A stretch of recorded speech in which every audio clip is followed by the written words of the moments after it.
તમે જ્યારે આપણે પોતે પોતાના સ્વરૂપને જાણીશું તો આ ડર ક્યારેય રહેશે નહીં.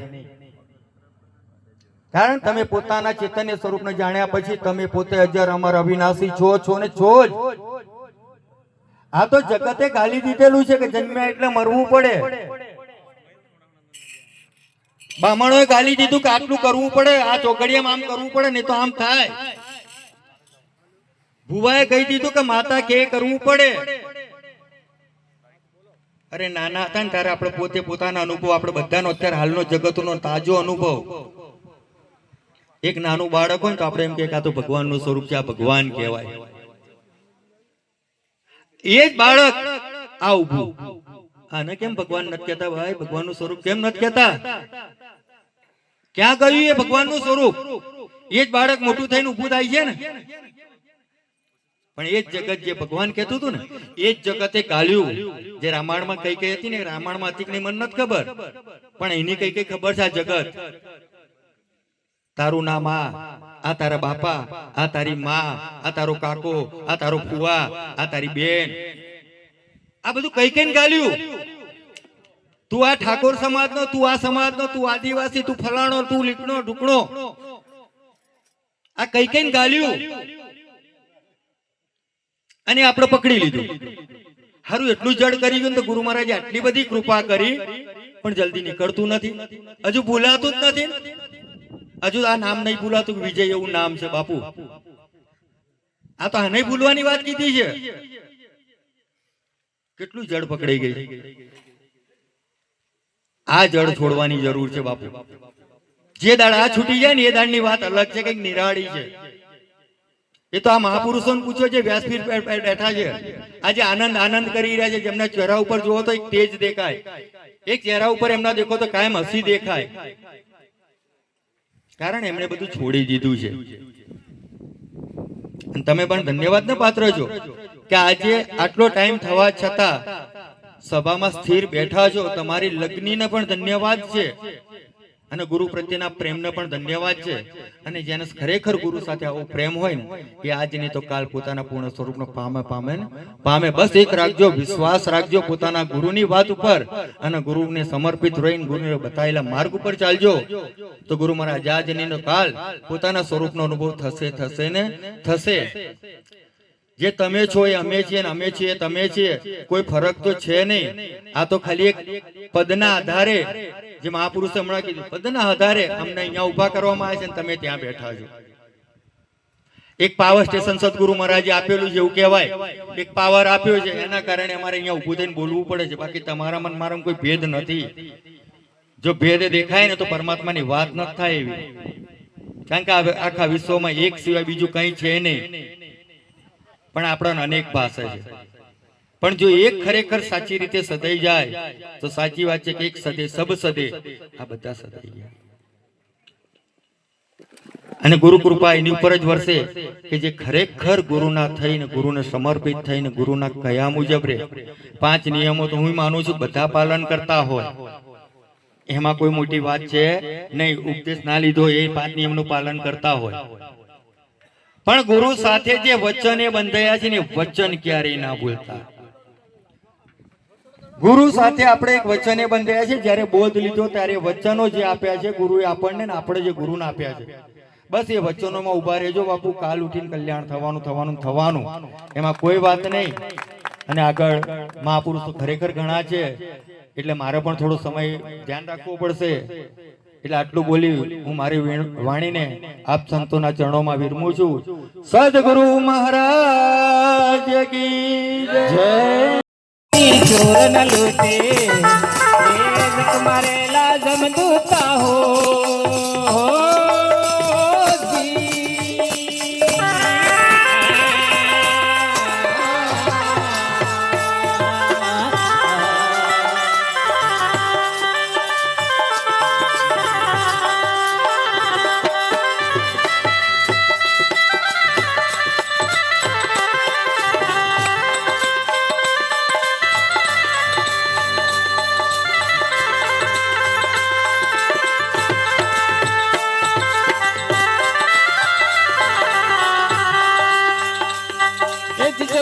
तप कर कुटी जतन कर अरे काशी जाए करवट लेता जप कर तप कर कुटी जतन कर अरे काशी जाए करवट लेता मोत्या गया बिन मुक्ति न पावे साई जंगल में जाई सूता हो जी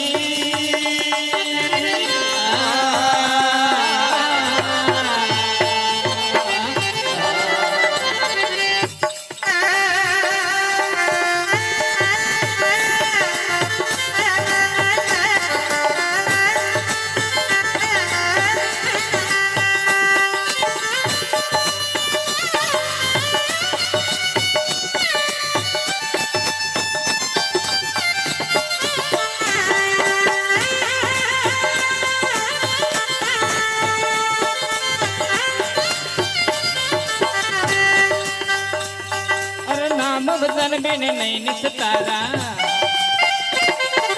जाग जाग नर क्यों सूता नाम भजन बिन नहीं निस्तारा जाग जाग नर क्यों सूता जागृत नगरी सूर न लूटे मरेला जम दूता हो जी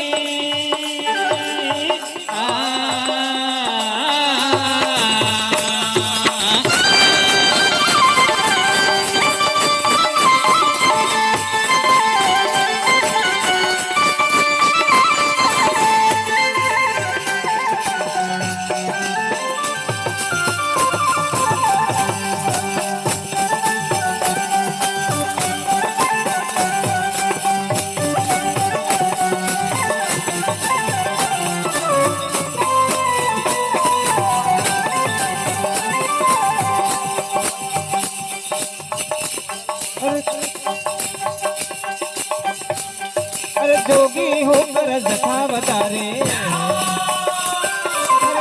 लगावे बबूता जोगी होकर जथा बतारे अंग लगावे बबूता दमड़ी कारण देह जरावे ये जोगिनी वो तो जगदूता हो जी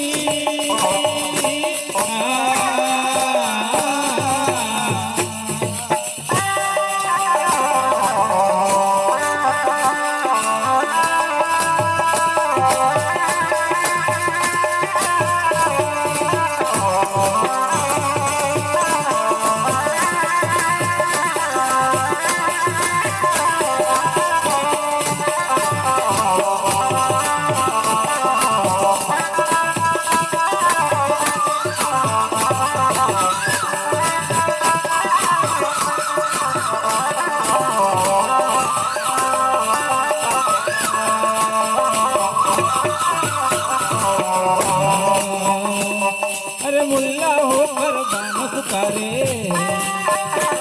अरे क्यों साहिब ने बेरा कटा मुल्ला होकर बान पुकारे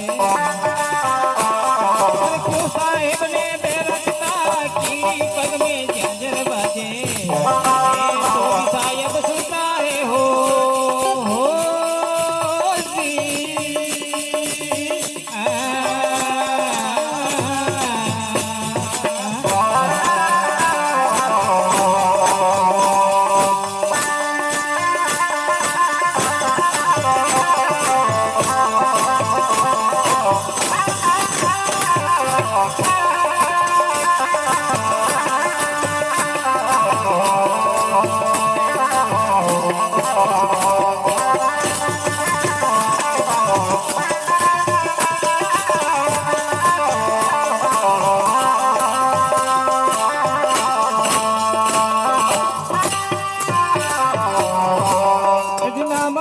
नहीं निस्तारा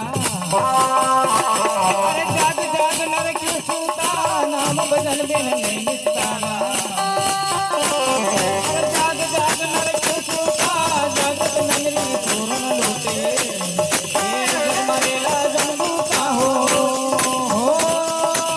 जी